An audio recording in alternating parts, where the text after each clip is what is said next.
Hello दोस्तों, welcome to GPS classes और evolution of psychology की विकास यात्रा में अब हम लोग जो नेक्स्ट स्टेप पर आए हैं वो है गेस्टाल्ट साइकोलॉजी। गेस्टाल्ट मतलब होल की बात करते हैं ये लोग, और ये इमर्ज्ड हुई थी कहाँ पर? जर्मनी में, against structuralism.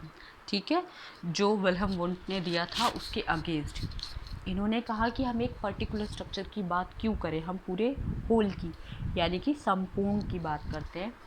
Whole two part, ये मैंने अंडरलाइन किया, इसको आप ध्यान रखेंगे, कीवर्ड है। बहुत बार होल टू पार्ट देके ये जो हमारी गेस्टाल्ट साइकोलॉजी है इसके बारे में पूछ लिया जाता है।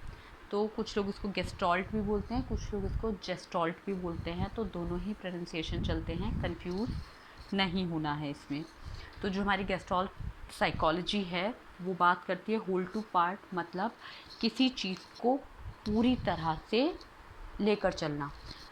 जैसे अगर मैं आपको कोई स्टोरी सुनाऊं तो स्टोरी सुनाने से पहले मैं आपको उस स्टोरी को सम अप कर दूं, ठीक है, और उसके बाद फिर उस स्टोरी के जो सीक्वेंस हैं वो बाद में आपको समझाऊं। तो पहले मैंने पूरी स्टोरी सुना दी, समरी सुना दी उसकी, फिर उसके बाद में उसके पार्ट्स के बारे में आपसे बात कर रही हूँ। ठीक है, तो ये होता है होल टू पार्ट जाना, संपूर्ण से टुकड़ों की तरफ जाना।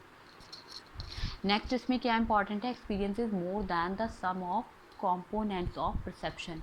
ये लोग क्या बोलते हैं कि हमारे लिए जो अनुभव है वो ज़्यादा इम्पॉर्टेंट है, रदर देन कि वो अनुभव किस तरह से हमें मिल रहा है उस चीज़ पे हम ध्यान नहीं देंगे, हम जो अनुभव मिला है हम उस पर फोकस करेंगे।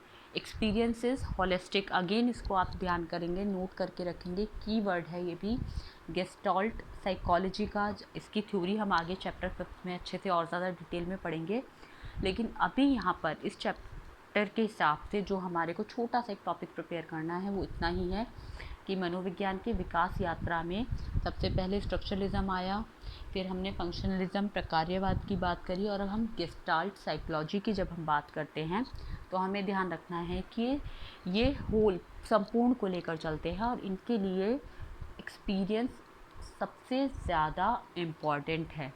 इनके लिए ये ज़रूरी नहीं है कि वो एक्सपीरियंस हमें किस तरह से मिल रहा है, वो अनुभव मिलने के लिए हमें क्या क्या स्टेप्स फॉलो करें, ये स्टेप्स को नहीं मानते। ये कहते हैं कि मेन जो अनुभव मिला है हमें उसे देखना। ठीक है, तो इनके लिए एक्सपीरियंसेस होलिस्टिक मतलब संपूर्ण है, सब कुछ इनके लिए क्या है? एक्सपीरियंस है, अनुभव है। तो ये हमें बातें छोटी छोटी सी इसमें याद रखनी है।